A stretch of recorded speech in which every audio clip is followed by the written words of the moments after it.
Principles of Urban Regional Planning and Development, a tool for multidisciplinary integration and stakeholders coordination. Written by Alamsagat Gabri Kidan, an urban planner and assistant professor at the University of Juba.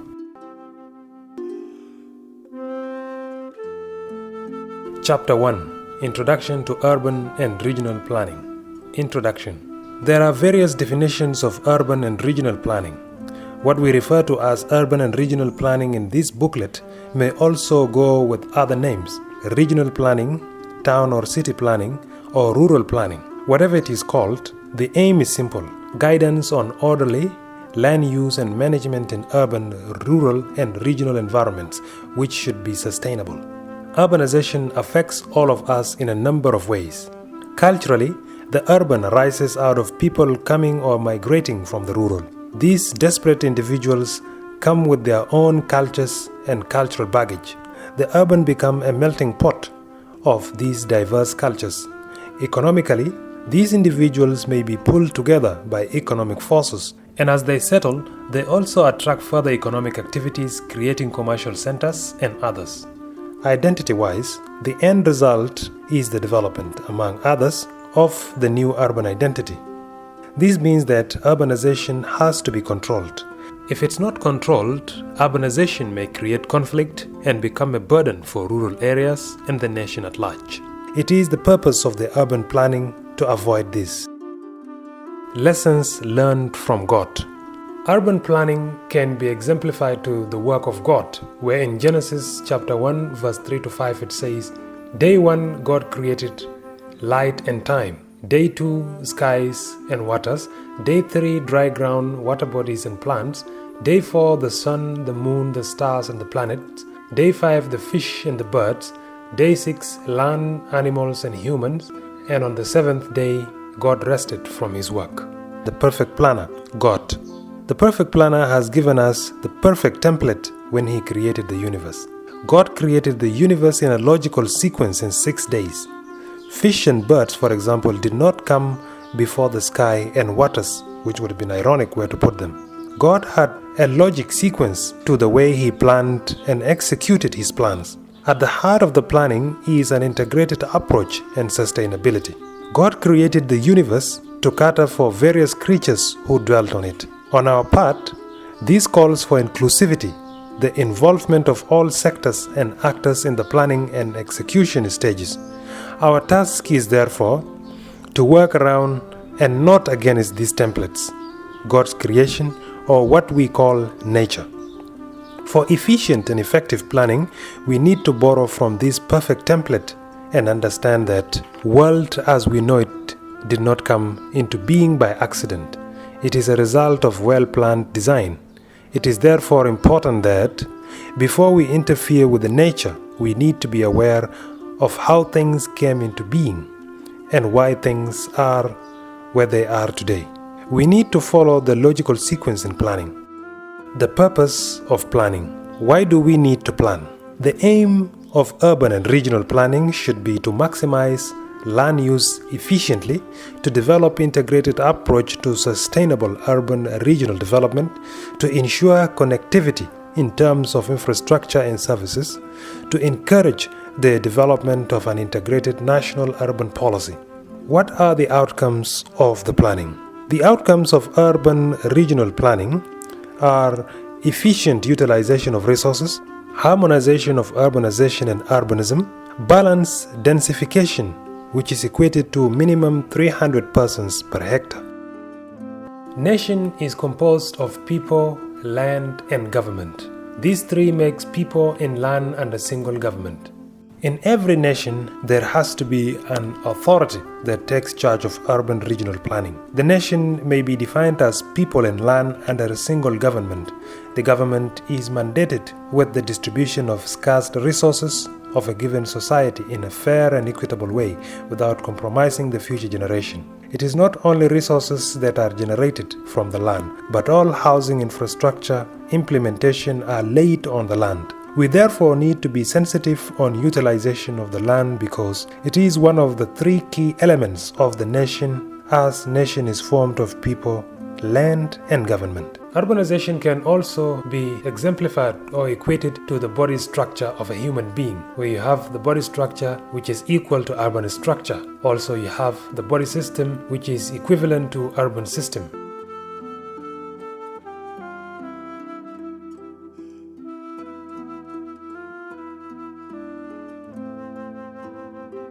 All the urban structures and systems should be well integrated in a coordinated manner like human body structures, systems, and organs.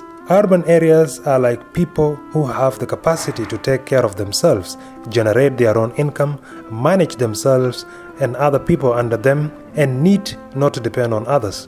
No urban area should depend on external sources for funds or financial support. They need to be self-sufficient. There is an analogy that can be made between a human body and that of urban fabric. In this case, the bones in the body structure can be equated to the roads in the urban structure. The arteries and veins can also be equated to water lines, while urine can be equated to sewage or drainage, the waste product to that of garbage. The nervous system can be exemplified to electricity in the urban area. The brain and the heart can also be equated to the government functioning system, while the lung, the liver, the intestines are comparable to the line ministries or organization. When all these systems and structures are functioning well, the human being is said to be healthy, and the real image of the human being is reflected. Similarly, when all these systems and structures are functioning well, and the urban fabric is well set and functioning, the real urban image appears as visible and prosperous. Why do we need to plan? What are the outcomes of planning? Elements of living nature. You have tangible, which represents intangible, and intangible, which represents values, and values, which once again represents tangible. Intangible, you have things like physical heritage and nature. Intangible, you have culture, literature, and events, while in values, you have abstracts and norms. This creates the identity, and the identity of the urban people is reflected once these elements of living nature are put together. One of the negative impacts of sprawl. Consider a person living and renting where basic services and facilities are available. The person then gets a piece of land to build his own house using money that he either acquired on his own or through a bank loan about 5 kilometers away from where he is. This new settlement, however, does not have the basic facilities and services, including the physical and social infrastructure found in the old area. Since this new environment is not friendly as it lacks basic amenities, this family, including the kids and other dependents, are as a result forced to come back to where they were initially. This adds additional expenses in terms of transport, consumables like shoes, clothes, foods, and etc. The economy of the family becomes destabilized, impacting negatively on the collective society.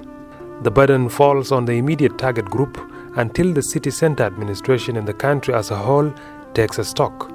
They will continue to produce less visionary generation who will always be duplicating problems instead of harnessing opportunities. It is also important to note that sprawl encourages crime, imbalances of socio-cultural makeup of society, destroys environment while putting high demand on infrastructure. All urban settlement starts as babies who need support at the early stage of their life. But as they grow and mature, the need for support should become less and less, with each standing on its own. Where an urban area is not capable of managing its own programs and have control of its own goals, it becomes dependent on other settlements. It is better not to have that kind of urban area. Demand, actors, and agencies. The role of urban planning is to meet the demands put upon it by the various actors and agencies. These demands are centered around the development of the built environment.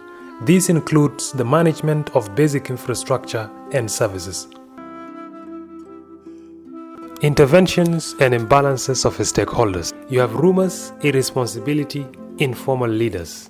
Stakeholders, professionals, entrepreneurs, sectors, trends, awareness, actors, lobby group, professionals. In utilization, conservation and development, you have the center of interest of conflict, which is between utilization, conservation and development. And this leads to an internal force.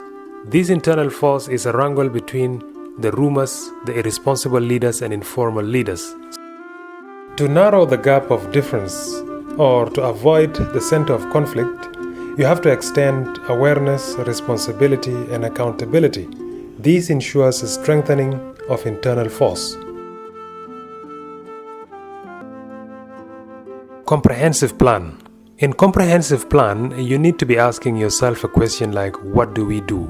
And you answer it with 1, a strengthening of regional linkages, 2, land use plan, and 3, physical and social infrastructure plan. Then you ask what is necessary. You answer it by institutional and financial strategies and legislative mechanisms. In comprehensive plan, you should also be asking yourself how to do it, and these will give you methods of implementation. The components of the comprehensive plan will be then broken down into projects and programs and will be programmed as follows: long-term integrated plan, medium-term strategic plan, and short-term action plan. Basic principles for development planning strategy. There are 5 perspectives and 5 aspects. The 5 perspectives here include central government, which is equivalent to regulatory bodies, states, which is the implementing agents, financial institutions, which are the monitoring and controlling of financial movement, producers, who are the suppliers, and consumers, which is the demand. These 5 perspectives need to respect the 5 aspects, which includes the social, economic, cultural, environmental, and territorial.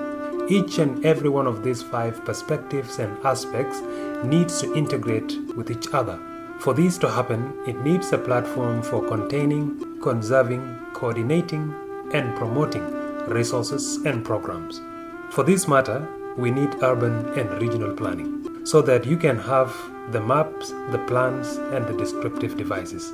Meaning, the maps gives you all the information below and above the Earth's surface and the database system, and the plans which directs you for your current and future developmental programs, while the descriptive devices will clarify all the programs with the maps and plans for all stakeholders, sectors, and actors. The principle here is for all these components to integrate. Urban and regional planning is a unified development of towns, cities, regions, and their environs.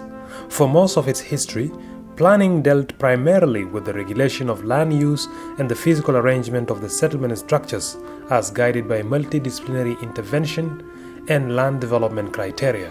This brings coordination among all sectors and actors. Urban regional planning, the unified development of towns and regions, is about formulating regulations on land use, the physical arrangement of settlement structures, and land development. All these have to be guided by a multidisciplinary approach, which is geographers, economists, agriculturists, socialists, health professionals, engineers, education professionals, architects, lobby groups, environmentalists, community leaders, and other relevant professionals and stakeholders. Organizational setup or a structure for preparation of urban and regional planning. You have authorized body, which is equivalent to the parliament or the executive. The executive body, which can also be equivalent to the host ministry of the project. The planning coordinators, which is the same as urban and regional planners. And states, line ministries, sectors and actors. Development of database system, development of maps, plans and reports, processing of updating information.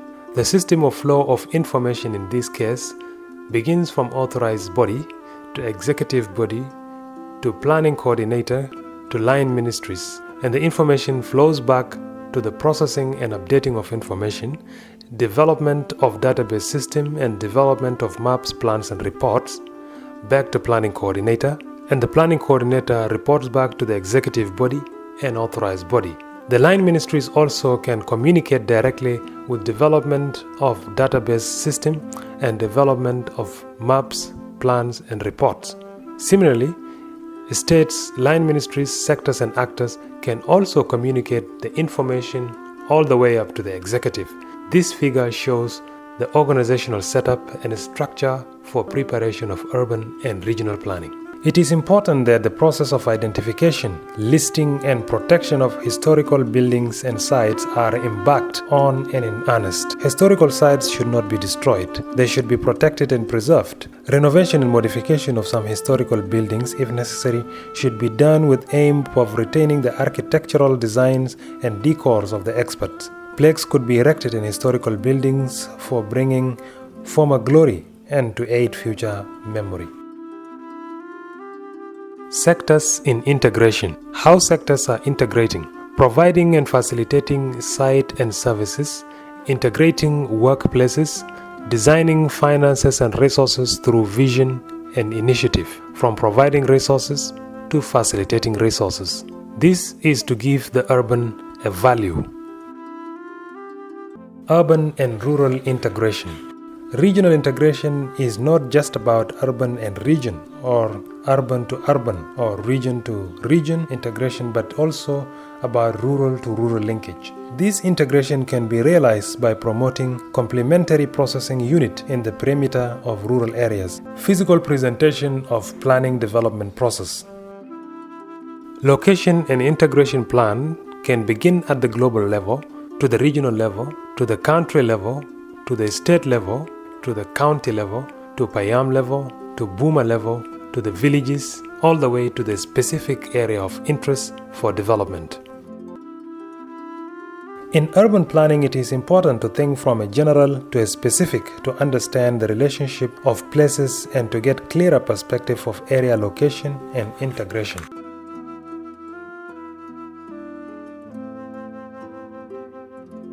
The base map and comprehensive plan. Conceptual direction. Access to urban-rural linkages. In this figure, you have, for example, the city of Juba, which has 4 main roads, one leading northward to Ural, southward to Nimule, eastward to Torit, and westward to Yambio. In addition to this figure, there are surrounding villages which needs to be connected either to the capital city Juba or to the neighboring towns like Ural, Yambio, Torit, and Nimule. And this is important for integration and development of urban-rural linkage. In order to do this, you need to develop growth corridor to connect the main town to the villages to the capital. Promotion of multiple economic centers. In this figure below, you can see as demonstrated that in the capital or core town, you have promotion of tertiary sector such as trading, wholesale market, small-scale entrepreneurial industries. While at the rural areas or the villages, you have the promotion of commercial agriculture and complementing processing units, which is scattered throughout all the villages or all the surrounding rural areas. The promotion of multiple economic center in this essence is to take services to the people at the rural level and make the people in the urban benefit from the resources of the rural. Growth planning densification. In this figure, we can also see that in the urban center or the core town, you have densification of town city centers, ensuring imageability by urban court, developing projects like institutional node, educational node, recreational node, and commercial node. While on the outskirts or outside in the villages at the rural level, you have development as far as possible on low potential land and close to existing villages. And this is shared throughout the rural areas across the country. Facilities in decentralized infrastructure. Also in the diagram or in the figure below, you have the capital or the core town, which is Juba, which has the establishment of an institutional, an educational, recreational, and commercial node, key facilities like wholesales, market, college, key public functions. While at the rural areas which are surrounding villages, you have package of secondary schools, health stations, market and physical infrastructures. This is also scattered and evenly distributed across the villages across the country. Urban integration. In this figure, the diagram portrays here that urban integration leads to more urban centers, which gives rise to socio-economic, cultural, environmental, and territorial integration. The integration in this essence, which begins at the urban, which connects the core town to its outskirts or residential areas, also to the neighboring towns and villages and to the larger country, with an aim of interconnecting the whole country to share resources and facilities in an equal and even manner. More urban centers are created through magical triangle to integrate the neighboring areas from urban to rural, from towns to neighboring villages.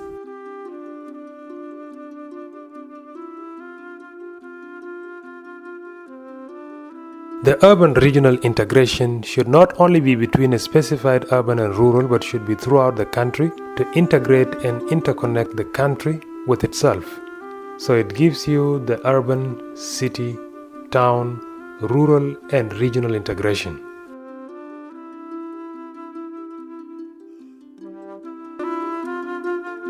Conclusion. This study set out to highlight the key challenges associated with the urban, rural and regional development.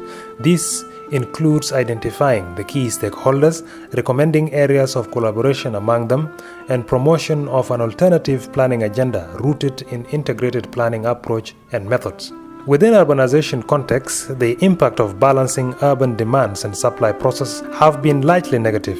As a result, in most developing countries, urban areas have not been able to handle their own programs by themselves. This burden, which has been duplicated over and over in a number of countries, has largely been put upon the shoulders of the rural in particular and in the country in general.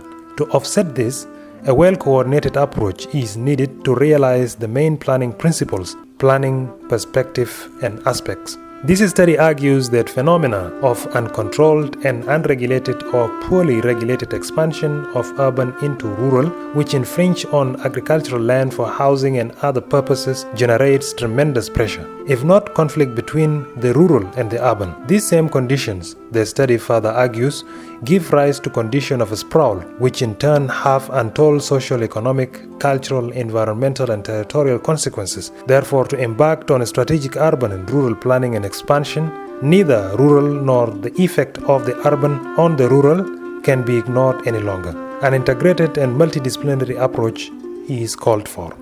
For any urban and regional planning preparation process, rural dwellers and stakeholders need to be consulted side by side with urban dwellers and stakeholders. The same application should apply during implementation process. All the mistakes that are happening is because people are not following the logical sequence of God. Underestimation of land and ignorance and lack of attention to what land requires, which is huge demand of infrastructure. Lack of clear awareness on essence of urban and regional planning, which is wrong attitude of linking directly only with engineering.